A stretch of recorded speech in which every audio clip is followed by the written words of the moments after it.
हे guys, welcome और welcome back to my YouTube channel. तो guys, आज की वीडियो में हम करने वाले हैं यूके ट्रिपल एससी के सभी एग्ज़ाम्स के लिए उत्तराखंड तथा भारत की करंट अफेयर के लिए एक रिवीजन, जिसमें कि इन सभी के टॉप एमसीक्यूज़ मैंने यहाँ पर लिए हैं और साथ ही उनके फैक्ट भी हम इसी वीडियो में देखेंगे। और फिर उसके बाद मैं आपको इस वीडियो की जो पीडीएफ है वो टेलीग्राम ग्रुप में प्रोवाइड करवा दूंगी। तो देखिए, आप लोगों ने कल जो फॉरेस्ट गार्ड की आंसर की आ रखी है वो तो अपने आंसर काउंट कर ही लिए होंगे। आपको अंदाज़ा हो ही गया होगा कि आपका जो है लेवल किस स्तर पर है, यानी कि आपके कितने मार्क्स आ रहे हैं और आपके चांसेस हैं या नहीं, आपको थोड़ा बहुत अंदाज़ा फॉरेस्ट गार्ड के एग्ज़ाम के लिए हो गया होगा। अब देखिए, आगे के जितने भी एग्ज़ाम हैं वो यूके ट्रिपल एससी के बेस पर हैं, फिर उसके बाद आपका बंदी रक्षक का एग्ज़ाम है। तो अभी इस वीडियो को मैंने ध्यान में रखते हुए बनाया है 9 जुलाई वीडियो वीपीडीओ के एग्ज़ाम के लिए। वैसे तो आपकी उत्तराखंड करंट अफेयर और भारत की करंट अफेयर हर एग्ज़ाम में आपको देखने को मिलेगी, यूकेपीएससी और यूके ट्रिपल एससी सभी के लिए। तो चलिए, ज़्यादा वक्त ना लेते हुए हम चर्चा कर लेते हैं अपने टॉप एमसीक्यू पर, साथ ही उनके संबंधित फैक्ट्स पर भी। तो पहला प्रश्न हमारे पास है, महिला T20 वर्ल्ड कप में सर्वाधिक विकेट लेने वाली खिलाड़ी कौन बनी है?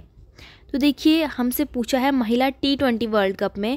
हमारे पास ऑप्शन है निदा डार, पूनम यादव, शबनीम इस्माइल और इनमें से कोई नहीं।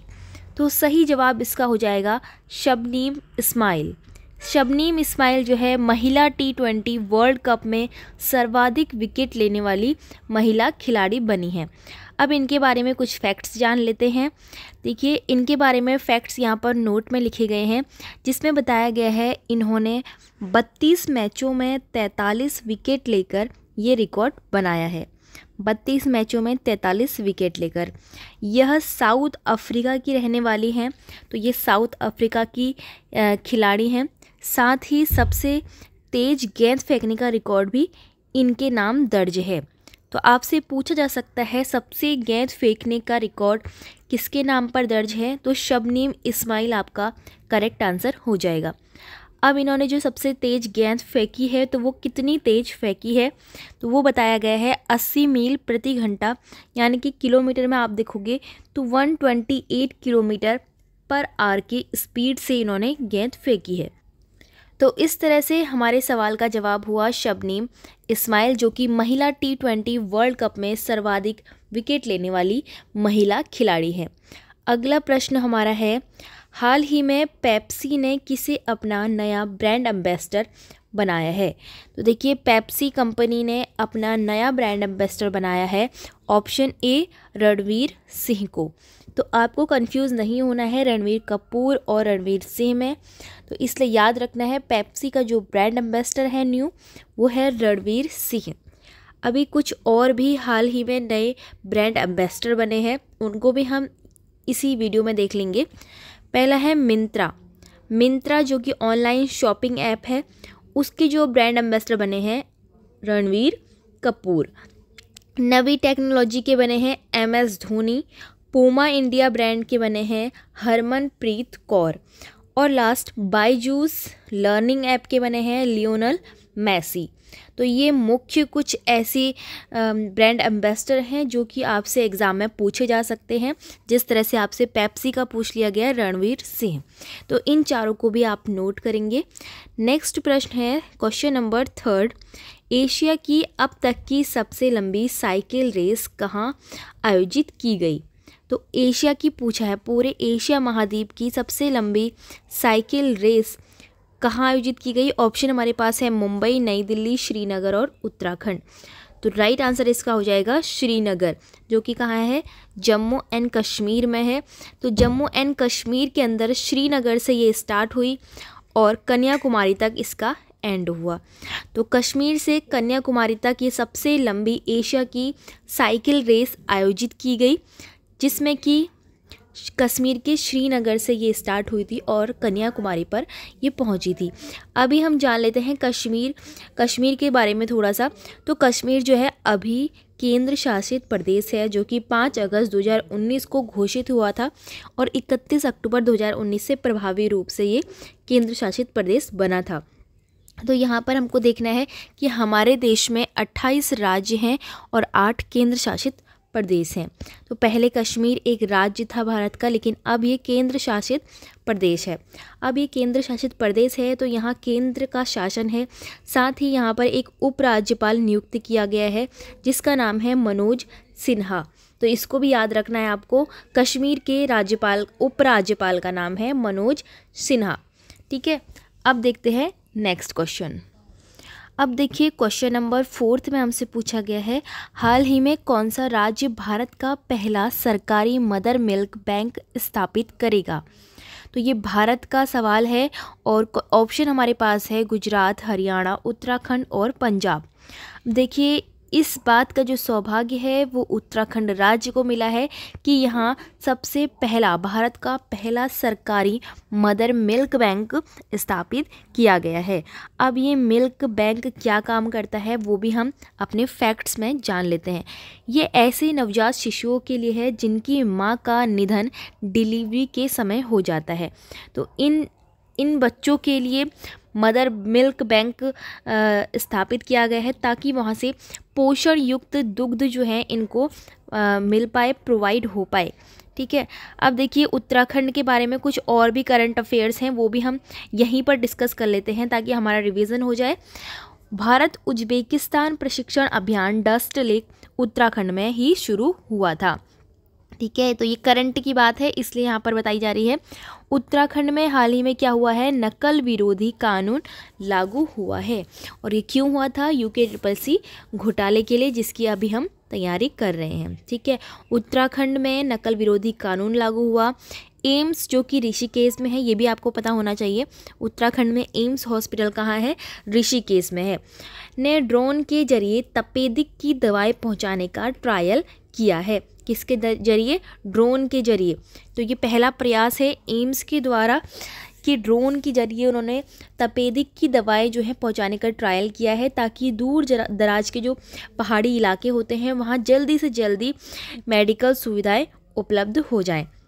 लास्ट पॉइंट है, उत्तराखंड के मुख्यमंत्री पुष्कर सिंह धामी ने 2025 तक राज्य को नशा मुक्त करने की घोषणा की है। तो देखिए हाल ही में नशा मुक्ति अभियान उत्तराखंड में चल रहा है, इसीलिए यहाँ पे करंट अफेयर का एक पॉइंट बन जाता है कि 2025 तक राज्य का ये लक्ष्य है कि राज्य को नशा मुक्त करने का प्रयास किया जाएगा। ठीक है, तो ये कुछ टॉपिक है करंट अफेयर के उत्तराखंड से। साथ ही आपको ये भी याद रखना है जो अभी हमने पढ़ा कि उत्तराखंड में भारत का पहला सरकारी मदर मिल्क बैंक स्थापित किया गया।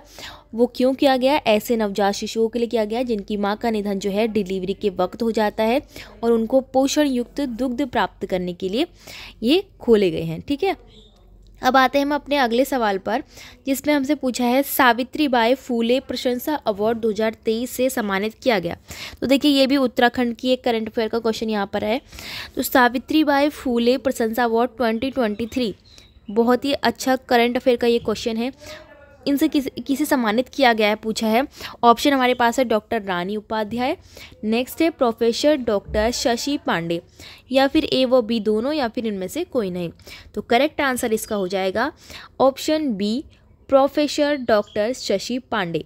अब ये कौन है और इनको ये सम्मान क्यों मिला है वो भी हमको पता होना चाहिए। तो फैक्ट में हम चलते हैं और देखते हैं। देखिए DSB परिषद नैनीताल ये कहाँ है, ये कुमाऊं मंडल जिले में है और नैनीताल का ये कुमाऊं विश्वविद्यालय है। ठीक है, कुमाऊं विश्वविद्यालय है। इसमें हिंदी विभाग की सहायक प्रोफेसर, नाम उनका है प्रोफेसर डॉक्टर शशि पांडे। तो इनको इस बार सावित्रीबाई फूले प्रशंसा अवार्ड 2023 से सम्मानित किया गया। क्यों सम्मानित किया, multi disciplinary international seminar AN college Dumka Jharkhand की ओर से ये अवार्ड दिया गया और उनकी डिसिप्लिन को देखते हुए, उनके अनुशासन को देखते हुए ये अवार्ड दिया गया था। तो DSB परिषद नैनीताल में ये हिंदी विभाग की सहायक प्रोफेसर हैं। अगला प्रश्न देख लेते हैं। अब हमसे पूछा है राष्ट्रीय डेयरी अनुसंधान संस्थान ने भारत की पहली गिर नस्ल की क्लोन मादा बछड़ा का उत्पादन किया, इसका नाम क्या है। तो ये आपका जो करंट अफेयर का क्वेश्चन बना है वो कहाँ से बना है, वो भारत की करंट अफेयर से बना है। ठीक है, क्वेश्चन नंबर 6। अभी हमें नाम बताना है कि कौन सा उन्होंने नस्ल का जो गिर नस्ल की क्लोन मादा बछड़ा का उत्पादन किया, वो उसका नाम उन्होंने क्या रखा है। तो करेक्ट आंसर हो जाएगा गंगा। तो गंगा नाम रखा है। ठीक है, और ये किसके प्रयासों से हुआ है, UK live stock development board Dehradun के सहयोग से ये हुआ है। तो यहाँ पर उत्तराखंड का ये एक बोर्ड है जिसका नाम है UK live stock development board Dehradun. इसके सहयोग से राष्ट्रीय डेयरी अनुसंधान संस्थान ने भारत की पहली गिर नस्ल बनाई। क्लोन मादा बछड़ा का नाम उन्होंने गंगा रखा। अब अगला प्रश्न देख लेते हैं हम। अब हमसे यहाँ पर पूछा गया है किस शहर में पहले इंटरनेशनल क्वांटम कम्युनिकेशन कॉन्क्लेव का आयोजन किया गया है। तो भारत का पहला शहर कौन सा है ऐसा जहाँ सबसे पहला इंटरनेशनल क्वांटम कम्युनिकेशन कॉन्क्लेव का आयोजन किया गया। तो करेक्ट आंसर हमारे पास हो जाएगा ऑप्शन डी, नई दिल्ली में, जो कि भारत की राजधानी है। तो इसको आपको ध्यान में रखना है, पहला क्या हुआ है, क्वांटम कम्युनिकेशन कॉन्क्लेव। अब देखते हैं नेक्स्ट क्वेश्चन। उत्तराखंड की माधुरी बर्थवाल को लोक कला और वंदना कटारिया को खेल के क्षेत्र में पद्मश्री पुरस्कार से अलंकृत किया गया है। पहले तो आप याद रखिए कि डॉक्टर माधुरी बर्थवाल को लोक कला के क्षेत्र में मिला है, और वंदना कटारिया का नाम तो आपने सुना ही होगा खेल के क्षेत्र में। इनको किसके लिए मिला है, इनको खेल के क्षेत्र में मिला है। क्या मिला है, पद्मश्री पुरस्कार 2022 मिला है। ठीक है, अब आपको बताना है एक अन्य महिला बसंती देवी जिनका नाम है, उनको पद्मश्री पुरस्कार किस क्षेत्र में दिया गया। तो उनका हमें क्षेत्र बताना है, उनको किस कार्य के लिए मिला। तो जल संरक्षण से बसंती देवी संबंधित थी, इसीलिए पद्मश्री पुरस्कार इनको मिला है। तो यहाँ पर देखिए जल संरक्षण के लिए इनको पुरस्कार मिला है, और ये 2022 का पुरस्कार है, इसका नाम है पद्मश्री पुरस्कार। तो इन तीनों महिलाओं का जो है आपको क्षेत्र याद होना चाहिए। डॉक्टर माधुरी बर्थवाल का है लोक कला, वंदना कटारिया का है खेल का क्षेत्र, और जो बसंती देवी हैं उनका है जल संरक्षण से। अगला प्रश्न देख लेते हैं। नेक्स्ट क्वेश्चन है, हाल ही में फियरलेस गवर्नेंस का नामक पुस्तक के लेखक कौन है। तो ऑप्शंस हमारे पास हैं डॉक्टर किरण बेदी, चेतन भगत, सत्यपाल मलिक, या फिर इनमें से कोई नहीं। तो फियरलेस गवर्नेंस नाम की बुक का लॉन्च विमोचन हाल ही में हुआ है। तो इसके लेखक हैं option A doctor Kiran Bedi. तो डॉक्टर किरण बेदी द्वारा लिखी गई है फियरलेस गवर्नेंस। अब इनके बारे में थोड़ा जान लेते हैं। किरण बेदी IPS सेवानिवृत्त हैं और पुदुचेरी की पूर्व उपराज्यपाल है। तो पुदुचेरी क्या है, केंद्र शासित प्रदेश है, जो कि 8 केंद्र शासित प्रदेश के अंतर्गत आता है। यह पुस्तक पुदुचेरी की उपराज्यपाल के रूप में डॉक्टर बेदी की लगभग 5 वर्षों की सेवा और भारतीय पुलिस सेवा में उनके 40 वर्षों पर के अनुभव पर आधारित है। तो किरण बेदी ने अपने ही 40 वर्षों के सेवा के जो अनुभव रहे हैं, तो उन्हीं पर एक पुस्तक लिखी है जिसका नाम है फियरलेस गवर्नेंस। तो इसको भी आपको ध्यान में रखना है। नेक्स्ट प्रश्न हमारे पास है, क्वेश्चन नंबर 10 में हमसे पूछा है वर्ष 2022 का मेजर ध्यानचंद खेल रत्न पुरस्कार से किसे सम्मानित किया गया। ऑप्शंस हमारे पास है सुश्री सीमा पुनिया, शरद कमल अचंता, प्रणय HS, या फिर विकास ठाकुर। तो 2022 का मेजर ध्यानचंद खेल रत्न पुरस्कार मिला शरद कमल अचंता, ऑप्शन बी को। ये क्या है, ये टेबल टेनिस की खिलाड़ी हैं, इसको आपको याद रखना है। शरद कमल अचंता टेबल टेनिस की खिलाड़ी हैं जिनको मेजर ध्यानचंद खेल रत्न पुरस्कार 2022 से सम्मानित किया गया।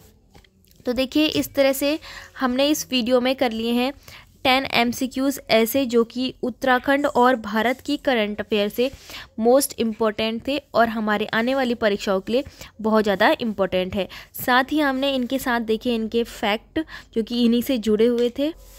इसी तरह से नेक्स्ट वीडियो में भी हम एक इंटरेस्टिंग टॉपिक के साथ रिवीजन करेंगे ताकि हमारा सभी सब्जेक्ट का रिवीजन बराबर रूप से होता रहे। इसकी पीडीएफ आपको टेलीग्राम ग्रुप में मिल जाएगी, तो आपने अभी तक ज्वाइन नहीं किया है तो आप वहां ज्वाइन कर लें और वहां से डेली की जितनी भी पीडीएफ होती है उनसे अपना रिवीजन अच्छी तरह कर सकते हैं। तो फ्रेंड्स, इस वीडियो में इतना ही। अगर आपको वीडियो पसंद आई हो तो वीडियो को लाइक, शेयर और चैनल को सब्सक्राइब जरूर करना।